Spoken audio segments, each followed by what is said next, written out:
YouTube, how's it going? Welcome back to the channel. Today, guys, we're gonna talk about the new pack, Outlaws from the Inferno. Now, this pack has the 10 pies, the Infernoid supports, the new Goblin Breakers, and the new supports for the Ritual Beast. Honestly, people are just spamming 10 pies once it was released in the game or 3 days ago. So it wasn't really like a shocker because people were already hyped about this coming into Master Duel, and they said it will break the game whatsoever. It is a pretty good Go Second deck. It's kind of like Numeron, but a way better one. Needless to say, I do think some other decks are very prominent or very promising if ever you're gonna use it. So first and foremost, let's talk about the cards first. For the selection pack, we have here my first insight with Chanpais is, like I said, they're gonna be like tier 2 decks, not tier 1. I do think that slot is still available for Fire King Snake Eyes and Yubel. The reason for that is Fire Kings and Snake Eyes are pretty good counters for 10 pies. If ever you're going second with 10 pie, you're trying to destroy their monsters, they're still gonna float in the graveyard and activate their effects. They're still pretty good against the 10 pie decks, and they can counter spell and traps as well. So Yubel, on the other hand, you may not take any damage with regards to the cards that Yubel have, especially if they have that one Yubel card, what you call it, the Spirit of Yubel, and if you have the Nightmare Pain on the field. So these two cards will actually help out quite a lot. Phantom of Yubel can instantly negate or use the effect of the Tenpai monsters as its own to gain access to one of the Yubel cards. So far, Tenpai has been pretty good in rank by far. People are just spamming it, going first or going second. It's still a pretty good deck, to be honest. Even settling on a copy of Chundra and a copy of Paija on the field, plus a back row, if ever you're forced to go first, it's not half bad. You can sync off into a copy of that level 7 monster, what you call it, the Odd Eyes thingy. I tried using the Odd Eyes here for the Meteor Burst Dragon. I tried adding this one or summoning this one during the turn my Tenpai opponent is using, or trying to use the effect, and yeah, it just stops the activation during the battle phase. So it's a pretty good counter, by the way.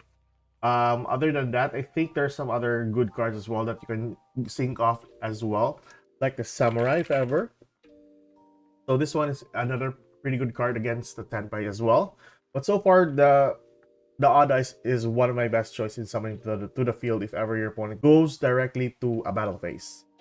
But anywho, that's Tenpai for you. So far, so good. They are just running with one copy of Transcendent Dragon, which is not half bad, and that's usually what they take. And then a copy of Biden.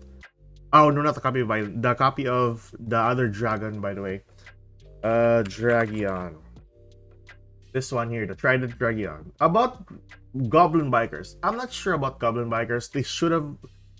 They could have been pretty good as an archetype, but they still lack like 3 cards, or basically 2 cards. Those 2 cards are the only ones that's very significant for the Goblin Bikers. So what we lack so far is a copy of the Goblin Bikers Gone Wild and a copy of Grand Breakout. Now these 2 cards actually help out in the Goblin Bikers as a 1-card starter for the Gone Wild, and for the Grand Breakout, if ever your Goblin Bikers are going to be targeted for negations like Imperm and Veiler, this actually tributes a monster and spell summons another monster from your deck to the field. So a pretty good card effect if ever we have these 2 cards here. Now, sadly, we only got the 2 spell cards, which is the Grand Entrance and the copy of Grand Bash. It's not half bad, to be honest, but once the new supports are gonna come in, I think having a copy of Grand Bash would be pretty useful, since you can rank 6 that easily, or rank 9 that easily. So it's still pretty good for a card effect if ever we have the new supports into the game. But so far, they're still very promising though. I do think that if ever Tenpais wasn't added into the game, Goblin Bikers would be another good XZ deck to actually play with. I'm still testing out the deck with some other XZ decks, because Goblin Bikers' problem nowadays, or main problem to be honest, is they don't really have like a 1-card starter for their archetype. You can 1-card start with a non-archetype card, like a copy of Speedroid, Terratop, or a copy of Tour Guide from the Underworld. Those 2 cards are practically one of your starters for the Goblin Bikers archetype, or the Goblin Bikers deck. So far, they're very promising, absorbing cards every now and then every time you activate or detach one material from an XZ monster on the field. Any part of it, basically.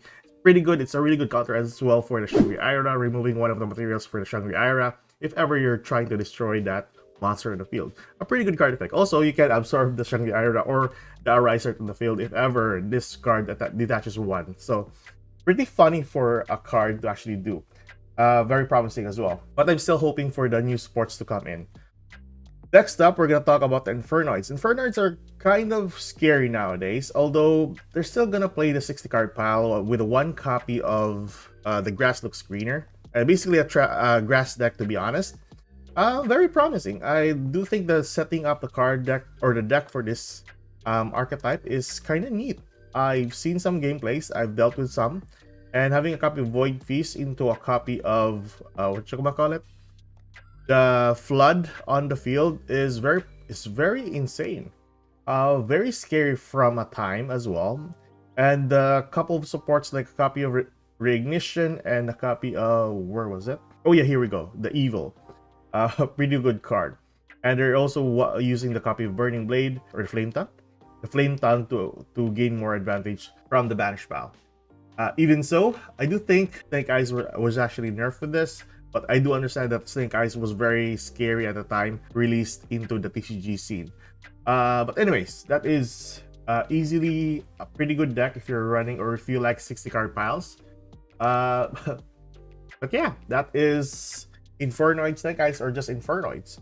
Then lastly, we're gonna talk about the new Spiritual Beast or the Ritual Beast decks. In my own opinion, the Ritual Beasts are good. Now, what makes this better is they have the ability to summon a copy of Protoss on the field and a copy of Colossus. So these two cards having to call fire, and then your opponent can't spell summon any. Also, this card can be protected if ever this card is going to be destroyed. And the Protoss also is, or not Protoss, Colossus. If ever Colossus is going to be destroyed, you can just banish one Thunder monster from your graveyard out of play. So it's a pretty good protection as well. So having to stop your opponent from ever adding cards to their hand and getting destroyed protection. Then the Protoss as well, having to be protected if ever getting destroyed, and to call fire, stopping your opponents from ever using 10 pies on the field. So that is one of the most special things that the Ritual Beast archetype can do, but it takes a lot of brain power as well. So you take note that every time you spell summon a Ritual Beast card, it can only be spell summoned once per turn. But the normal summon and the once per turn effect is very scary. So if ever you normal summon another one, you gain access to another one from hand, and then activate their effects. You spell summon your Ritual Beast monster to the field, and then use their effects, spin them back to the extra deck, and then get the effects from those monsters there, and then so on and so forth. As long as you have those cards available for you, this deck is pretty scary. Second of all, they don't really care if they get banished because that is mainly their purpose, just banishing cards. Or if they get banished, they just use their effects, spin them back, and then you gain access to their effects as well. So Drifter is one of the best cards nowadays to go up against some meta decks, especially Yubel, Fire Kings, and also Tenpais. So it is one of the decks that you can or you should actually try out other than Tenpai itself. But so far, for my ranking, I do think Tenpai is basically the sought out card and the sought out deck. Then Ritual Beast, then you have the Infernoids, and lastly you have the Goblin Bikers. Infernoids has a really good support that is Snake Eyes, so I'm gonna put Infernoids third and then Goblin Bikers last. So far, the new supports are pretty nice. Also, I didn't expect also that again the Diamond Tiger and also Ken the Warrior Dragon was added here. So this is practically Pot of Greed or Graceful Charity, I would say. What you want to do is you normal summon Jen, use the effect to spell summon Ken to your opponent's side of the field, and then once this card is spell summoned on your opponent's side of the field, your opponent, which is you, can draw 2 cards and discard 1 card. Another good effect as well for this archetype, or not archetype. Another good effect for this card to use for this effect. Now, I haven't actually tackled the Blaze Supreme Ruler of all dragons and the new level 10 Light Monster, but this is a fun card to actually play. I'm not sure what to add with this, but we shall see in the near future. So far, oh yeah, another good Synchro 7 that's very generic to summon. It's Cobalt the Blade Dragon. So one Synchro summon, you can pop one card on the field. Actually helps out quite a lot if you're going up against towers that, you know, you're trying to hit if ever you're using 10 pies. What else? What are new cards that are kind of promising here? Oh yeah, Goblin's Crazy Beast is another good card as well for the Goblin Bikers. So far so good. Inheritance is here as well, the new card. And oh yeah, Pit Knight Philly is also here. And that's it. That's it basically.